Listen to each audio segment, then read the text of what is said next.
Kemudian Rasulullah SAW juga bersabda, barang siapa sakit semalam, siapa yang sakit semalam, dia sabar dan rela kepada Allah, maka bersih daripada dosa bagaikan ketika dia lahir dari perut ibunya. Jika engkau sakit, janganlah segera meminta sembuh. Itu yang susah tu. Orang lagi nak dorang sembuh, sakit dah, pening dah lah, tak teraya dah, mati lagi baik, dia ayat kan. Kadang ada yang macam tu. Kadang-kadang yang kita marah siapa je tengok. Hidung tu sumbek sebelah. Aduh, susah betul nak tidur. Hei. Dia marah. Dia punya joget dalam bilik tu. Bini tu, awak ni marah siapa? Kan? Marah siapa? Marah Allah Ta'ala ke? Taklah. Marah. Dia nampak. Yang sebenar marah siapa? Siapa yang bagi? Allah bagi. Sabarlah. Aduh. Ada agak anak bagi rehat hidung sebelah ni macam tu. Kan? Telah berkata Ad-Dhahak radhiyallahu anhu, barang siapa tidak diuji antara tiap-tiap 40 hari dengan satu bala, kedukaan atau musibah, maka tidak ada kebaikan baginya di sisi Allah. Nampak? 40 hari tak diuji, tak ada kebaikan di sisi Allah. Diuji tu makna adalah kebaikan. Daripada Muaz bin Jabal radhiyallahu anhu, dia berkata ketika Allah menguji hamba yang mukmin dengan satu bencana, dia berkata kepada malaikat pencatat amal buruk, hapuskan catatan daripadanya, dan berkata kepada pencatat amal baik, tuliskan untuk hamba-Ku yang lebih baik daripada apa yang dia perbuat. Tersebut pula dalam sebuah hadis daripada Nabi SAW, baginda bersabda, ketika seorang hamba sakit, Allah mengutus dua malaikat kepadanya, lalu berkata, lihatlah kalian apa kata hamba-Ku. Jika dia berkata Alhamdulillah, maka diberitahukan kepada Allah, dia lebih tahu, lalu berkata, aku berjanji untuk hamba-Ku, jika aku mematikannya, aku masukkan dia ke syurga, dan jika aku menyembuhnya, aku ganti dia daging dan lebih baik daripada dagingnya, serta darah lebih baik daripada darahnya, dan aku hapuskan pula keburukannya. Tu dia. Bila sakit dia hantar dua malaikat. Bukan Allah tak tahu, saja ya, bagi kerja kat malaikat. Tengok apa si Milah ni cakap. Milah pula. Milah demam. Allah, agak Allah saja bagi dia demam ni biar ada rehat hari-hari, catering tak berhenti. Tapi rehat Alhamdulillah. Kalau macam tu Allah Ta'ala akan masukkan dia ke dalam, kalau mati masuk dalam syurga. Kalau dia hidup akan digantikan daging dengan darah, dengan daging dan darah yang baru. Tu sebab orang yang ngelak demam nak menobeh, nak basuh segala benda, nak dibasuh nak disapu semua. Lepas tu siap tanya kawan, hari ni nak lapak kat mana? Kan? Tu kegembiraan tu. Tetapi kalau andai kata dia tu merungut, taruhlah ni mati lagi baik. Dalam satu hadis sebut bagaimana Allah Ta'ala beritahu, suruhlah dia sembah Tuhan selain aku. Nauzubillah, tak jauhkan. Tersebut dalam kisah ada salah seorang lelaki fasik dari Bani Israel. Orang sekampung tidak dapat lagi membendung kefasikannya. Mereka mengadu kepada Allah. Ada satu tauk fasik ni, kan, berpura-pura macam-macam mana buat.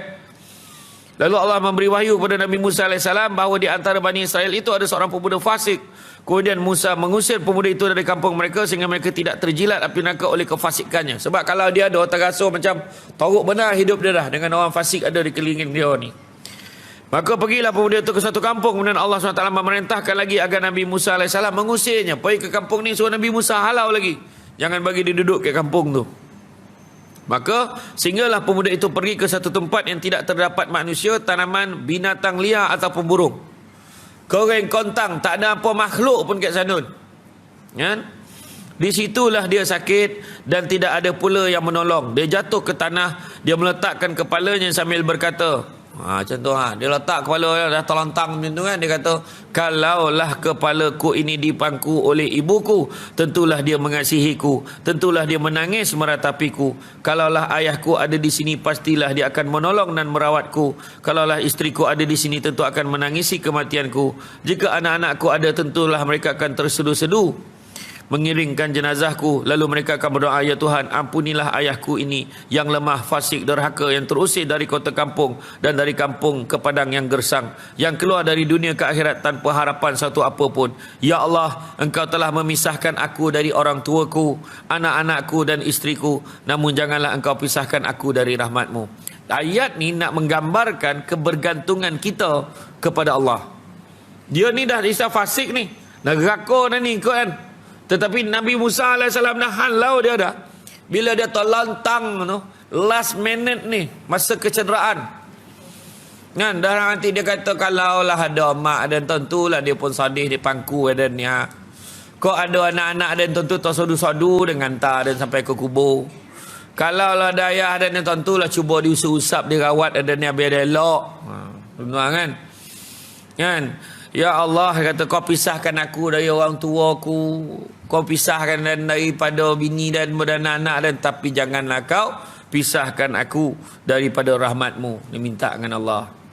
Sesungguhnya engkau telah membakar hatiku sebab berpisah dengan mereka, namun janganlah kau bakar hati ini dengan nerakamu kerana kemaksiatanku. Masih lagi ingat Allah masa itu.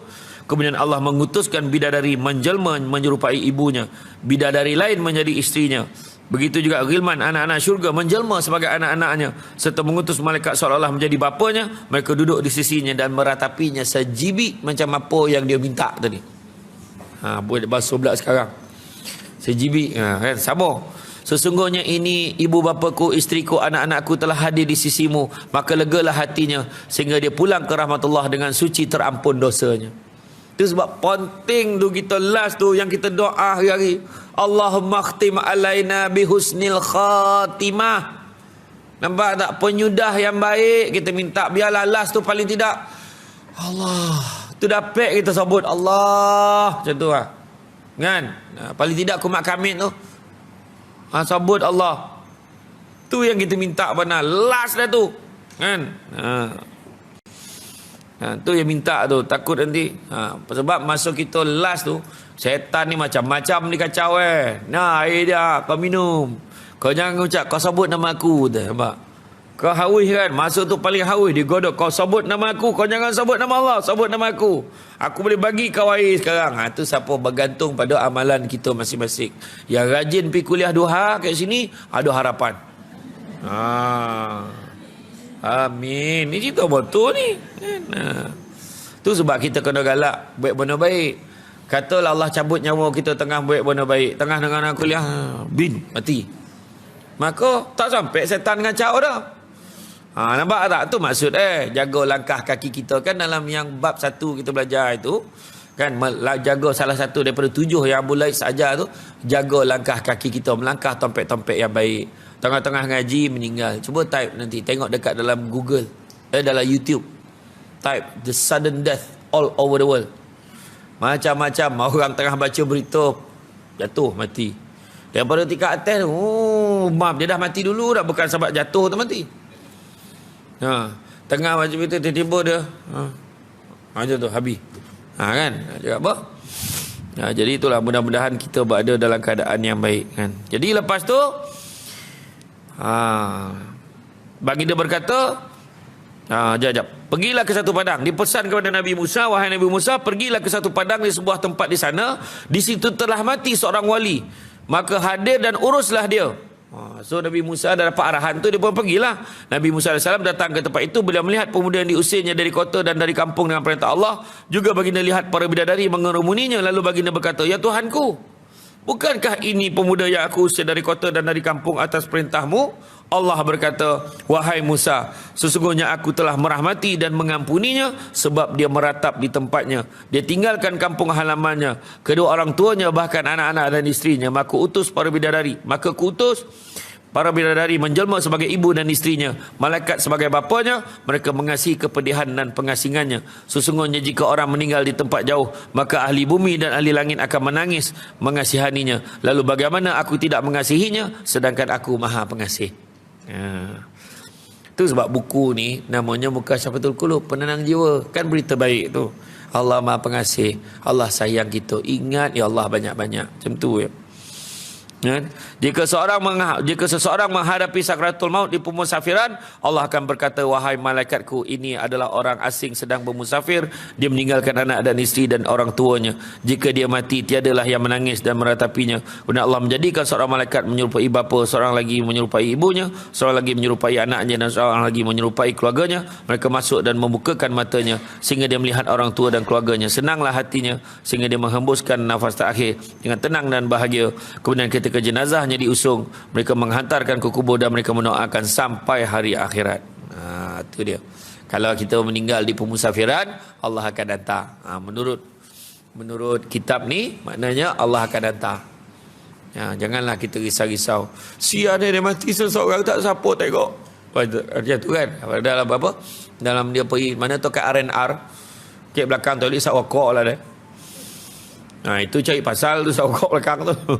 Dia pergi dah terlontang. Tu cokik puntung gitu sadap benar isap rokok sampai totalan. Dengan api-api kunyah anda apa tu. Allah Maha halus penyantun kepada hamba-hambanya. Surah Asy-Syura ayat 19.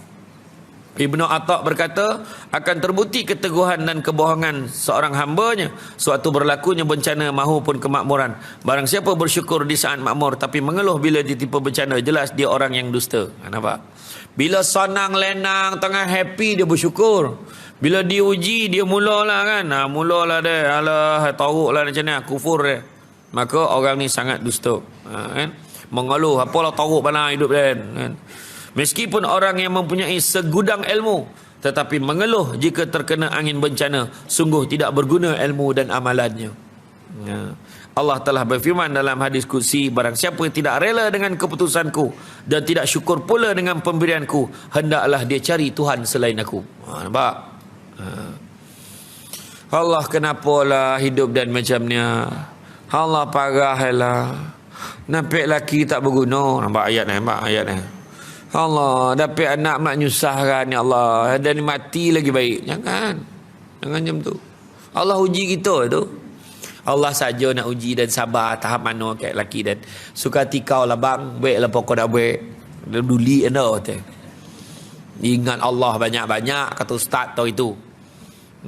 Saya doakan mudahan Allah buka hati abang ni. Macam tu cakap ya. Anak tanya, mak siapa nak jadi imam kat rumah kita ni? Bontang letika semayang tu. Siadah tu bontang, dah bontang. Jom kita doa sama-sama. Ya Allah, kau kurniakanlah imam dalam rumah ni Allah. Tak ada yang guna ada jadi imam dalam rumah ni dah. Langsung laki tangguh. Kau jawab lah. Nampak ambil semayang dia. Payah kan nak cakap direct tak ada orang. Ngadu ke Allah baru dia faham. Tu payah benar kan. Aduh. Dah lah tak nak jadi imam, dia pula period tak berhenti macam mana? Keluar darah dia. Tak apa pad yang dia pakai pun tak tahu. Jantan teruk tu perangai. Ya.